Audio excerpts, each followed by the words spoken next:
December 19th, 2014, and I'm talking about Robin's premeditated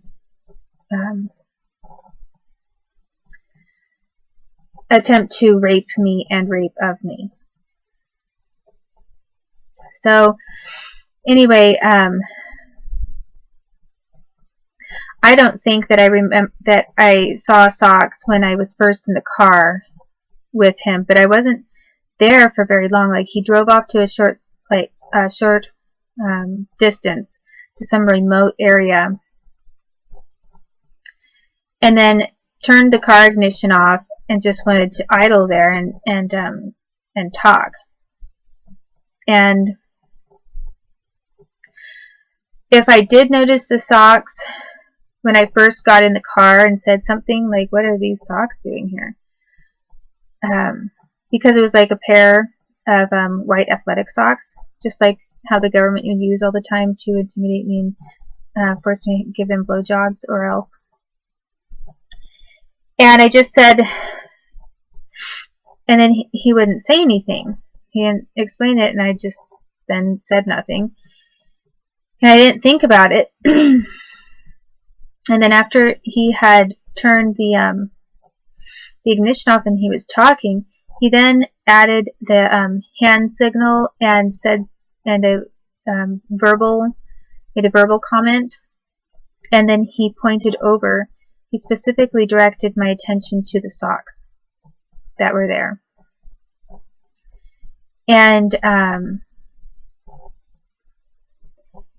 And basically when he incorporated all of those triggers that he incorporated that were specific triggers, it wasn't like, you know, hey, I could be in someone's car and they'd done some laundry and, oh, a sock happens to be on the floor and I'm going to just give this guy a blowjob because I see a sock.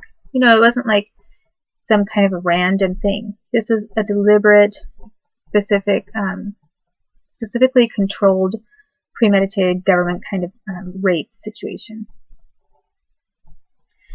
And so he motioned over to these socks after also doing this hand signal.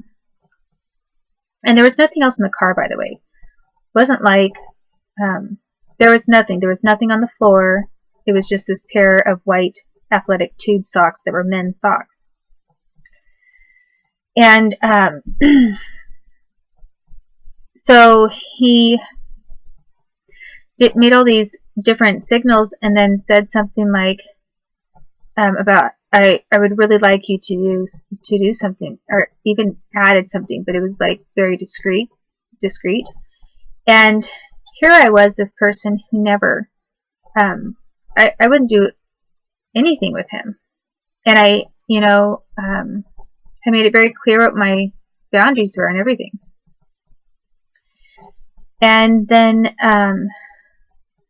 he was using all of these government triggers that they'd use to for forcing me to do things for them, or else be severely tortured and electrocuted, sometimes chained up and beaten later. Because sometimes if I didn't do what they wanted me to do in the car, they wouldn't torture me right away. They'd take me back to a house, and then they'd chain me up for like a week to a bed and torture me. So here's Robin Bechtold specifically using all of the same government tactics. And I ended up giving him, I just like blocked out some part of my mind or something and ended up giving him a blowjob. And then his comment, and the entire time I felt disgusted with him. And then he was saying, oh, that was amazing. You know, and the other thing that he said to me after I did that, he said, now swallow it. And I spit it out all over the floor. And I felt like I hated him. I really did hate him. And, you know, for what he had just done.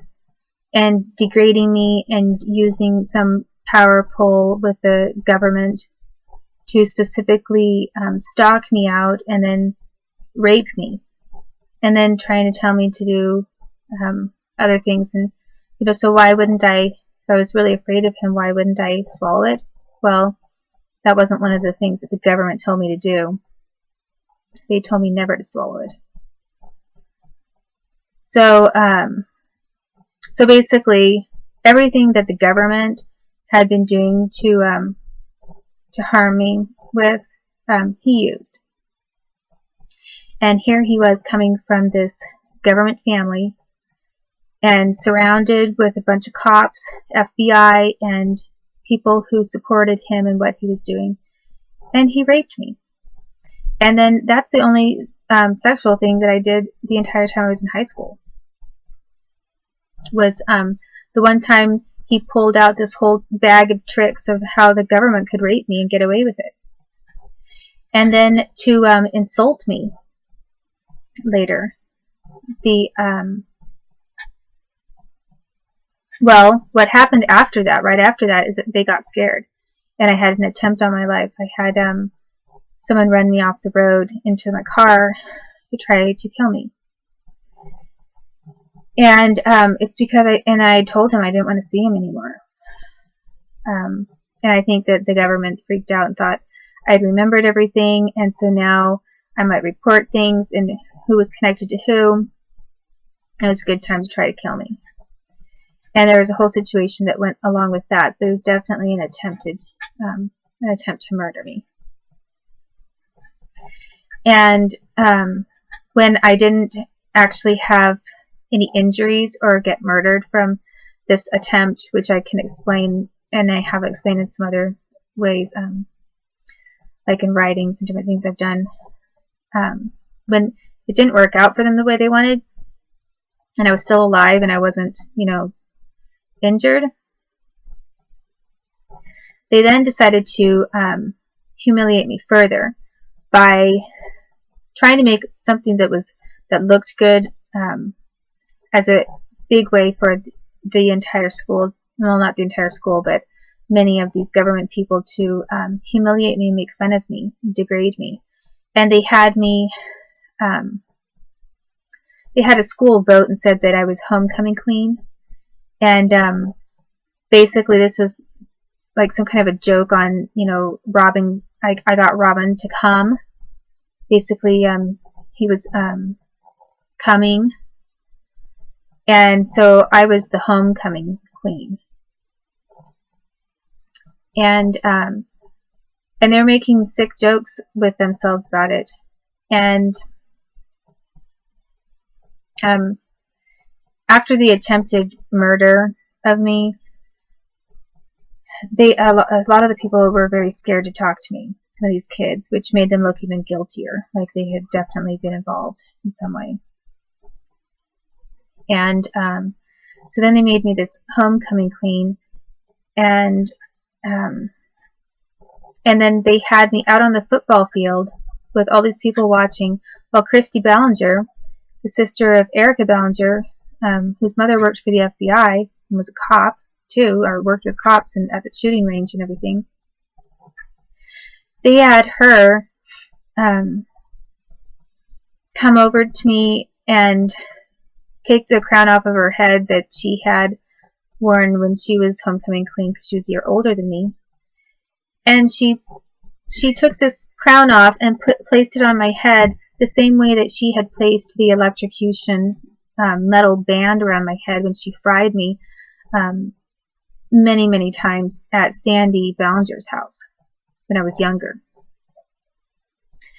So it was like everyone's watching while I get crowned homecoming queen after Robin Bechtold had raped me. And after Christy Ballinger had electrocuted me, she's putting the crown on my head. And I remember that my dad, or one of the Bob Juniors, was then supposed to present me with, they had him present me with red roses, a big bouquet of red roses. He started crying, and I had this really bad feeling. I had this should have been a happy moment, and I thought that he was crying because he was happy. And then I just started to sense something is really, really wrong. And something was really wrong, because these government kids were boasting about the crimes they had committed against me, and now they were grown up. They weren't little kids anymore. You know, when they tried to frame me for doing things, I was a little kid. And what they were doing as young adults. And they didn't have any excuses. And they and their disgusting families were all up there in the bleachers watching me be crowned homecoming queen by torturer Christy Ballinger, and then making fun of me about being raped by Robin Bechtold. And another person that was involved at the time, there was a whole group of FBI that showed up for this event, and cops. They stood on the sidelines. And Jeff Rasmussen's family too. So that was the first time that the government used then their next generation of kids to rape me, and began practicing everything that they'd been working at when I was a little kid, and gang raping me multiple times. And so that's one example of a United States government kid who possibly was already working for the United States government. I wouldn't put it past the U.S. government, because they do recruit kids themselves very young.